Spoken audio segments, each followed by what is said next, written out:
পাকিস্তানে যুদ্ধ বন্ধের রুদ্ধতার বৈঠকে সৌদি তুরস্ক মিশরের কূটনীতিকরা আলোচনা শেষে ঐক্যের ডাক দিলেন মুসলিম নেতারা।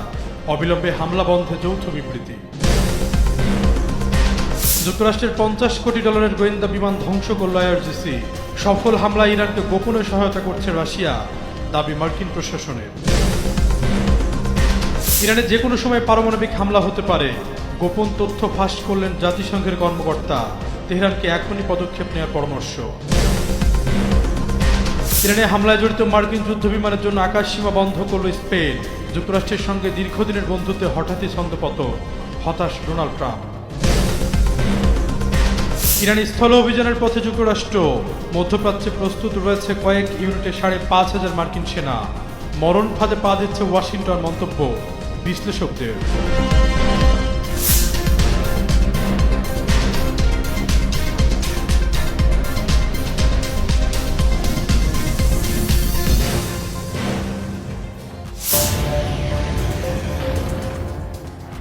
ইরান ইসরায়েলের পাল্টাপাল্টি হামলায় টালমাটাল মধ্যপ্রাচ্যের পরিস্থিতি। যুদ্ধ বন্ধের আলোচনা শুরু হলেও দুই পক্ষের কেউই হামলা বন্ধ করেনি।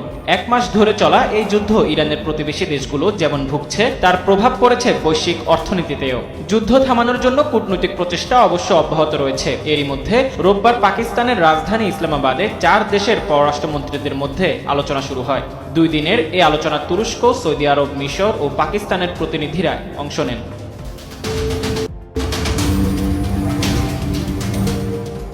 এরই মধ্যে জরুরি বৈঠক শেষে ইসলামাবাদ ছেড়েছেন মুসলিম বিশ্বের নেতারা। সোমবার আল জাজিরার এক প্রতিবেদনে এ তথ্য জানানো হয়েছে। বৈঠকে পাকিস্তানের পররাষ্ট্রমন্ত্রী ও উপপ্রধানমন্ত্রী ইসহাক দার বলেন, বর্তমান সংকট সমাধানে সংলাপ ও কূটনীতি একমাত্র কার্যকর পথ। বৈঠক শেষে প্রকাশিত যৌথ বিবৃতিতে 4 দেশ অবিলম্বে শত্রুতা বন্ধের আহ্বান জানিয়েছে। তারা মুসলিম বিশ্বের ঐক্যের উপর গুরুত্বারোপ করেন এবং যুক্তরাষ্ট্র ও ইরানের মধ্যে কাঠামোগত আলোচনার পক্ষে সমর্থন জানান। ইসহাক দার জানান, সম্ভাব্য যুক্তরাষ্ট্র ইরান সংলাপ ইসলামাবাদে আয়োজনের বিষয়ে তিনি তার সমকক্ষদের অবহিত করেছেন। এই উদ্যোগে সফররত মন্ত্রীরা পূর্ণ সমর্থন জানিয়েছেন বলেও তিনি উল্লেখ করেন।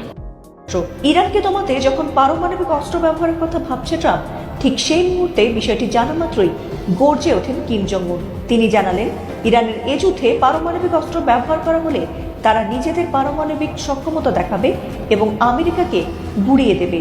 আর তার এই হুঙ্কারে অনেকটাই চাপের মুখে রয়েছে যুক্তরাষ্ট্র ও ইসরায়েল।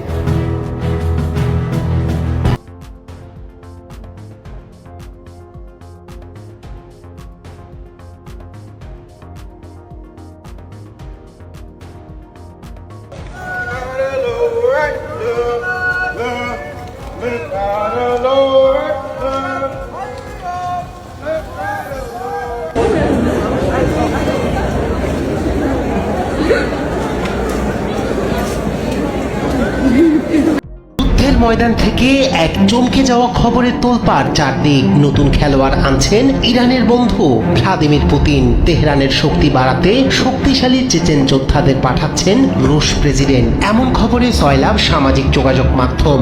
চেচেন নেতা রমজান কাদিভ গেল সপ্তাহে বলেছিলেন, আমেরিকার বিরুদ্ধে ইরানকে সহযোগিতা করা উচিত। সিরিয়ার যুদ্ধে রাশিয়ার হয়ে অংশ নেয়া ইসলামিক আদর্শে দীক্ষিত সুন্নি চেচেনরা শিয়া প্রধান ইরানের পাশে দাঁড়িয়ে যুদ্ধকে ধর্মীয় ও কৌশলগত আকার দেবে বলে মনে করছেন অনেকেই। তাদের উপস্থিতি শুধু ইরানের সামরিক শক্তি বাড়াবে না, মার্কিন বাহিনীকে জটিল পরিস্থিতিতে ফেলবে এবং দৃঢ় করবে ইরানের আঞ্চলিক প্রভাব।